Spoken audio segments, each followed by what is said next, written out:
दूल्हे की तैयारी हो रही भाई। चिता की भस्म, कुंडल, करिया और भूरी भी थी, ऐसे जनेऊ, वासुकी नाग और मुंडों की माला, नंदकेश्वर पे सवार। बोले ऐसे दूल्हा के लिए दुल्हन तो त्रिभुवन में नहीं मिलेगी। दूल्हा सज गया, ब्रह्मा जी ने देखा, बोले महाराज आगे आपकी सवारी। नारायण भगवान उनके चतुर्भुज पार्षद, पीछे हंस पे सवार ब्रह्मा जी अपना परिकर, देवराज इंद्र। भगवान शिव ने कहा तुम अपने पार्षद सब लिए हो तो हम बुलाते हैं। श्रृंगी निकाली, जे ही बजाया तो भगवान शिव के पार्षद आ गए। जय हो महाराज की आज्ञा करो। अरे बोले विवाह हमारा किसी के एक को मुख नहीं, केवल मानसिक का पिंड है, और किसी के पूरे शरीर में मुख है, किसी के एक भी हाथ पैर नहीं है, और किसी के बहुत से हाथ पैर हैं। भगवान शिव का विवाह, भूत प्रेत बड़े मौजियल, स्वामी का विवाह हो रहा है, खूब छिड़क कर नाच रहे, देख ले तो मूर्छा आ जाए। अब बनी है बारात, ये हुआ कि जय हो बारात पधार रही है। सामवेद का गान करते हुए गरुड़ पर विराजमान भगवान,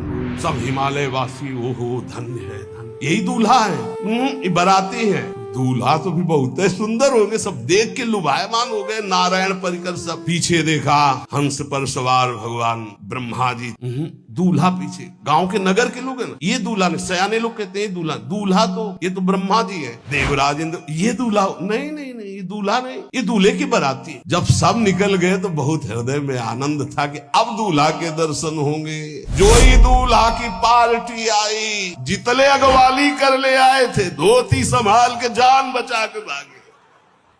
अब आरती करने के लिए, सुमंगल गाने के लिए नवीन नवीन स्त्रियां पार्वती जी की माता के साथ आ रही। मैना सोने की थाल है, आरती लेके जे भी देखा दूल्हा को, यही दूल्हा है। हाँ, हमारी बिटिया सूखे पत्ते खा के इसके लिए भजन करती रही। मैना जी ने पीछे मुड़ के देखा, एक भी नहीं स्त्री थी, अकेले थाली लिए खड़ी थी। थाली पटक दी, आरती की गई। अच्छा तो मेरा निर्णय सुन लिया जाए मैना जी का, अगर मेरी बात नहीं मानी गई तो हिमालय के शिखर से अपनी बेटी को लेके गिर के आत्महत्या कर लूंगी, ब्याह नहीं होने दूंगी। नारद जी गए और बोले विवाह करना है कि नहीं करना। शंकर जी से कहा, बोले वाह इसीलिए, बोले ये सब बंद करो आप, ये रूप से विवाह होता है, ये रूप हटाओ। बोले कौन सा रूप धारण करे? दूल्हा रूप धारण करो। भगवान शिव ने जे भी 16 वर्ष की अवस्था, हाथ में दर्पण, अद्भुत मुकुट धारण किए हुए, जटाएं ढकी हुई, गौर वर्ण, वो सुंदर रूप जो देखे सो मोहित हो जाए। मैना जी को बुलाया, देखो दूल्हा आ रहे हैं, एक एक कदम ऐसे चल रहे, संभाल संभाल के जैसे चलना सीख रहे हो।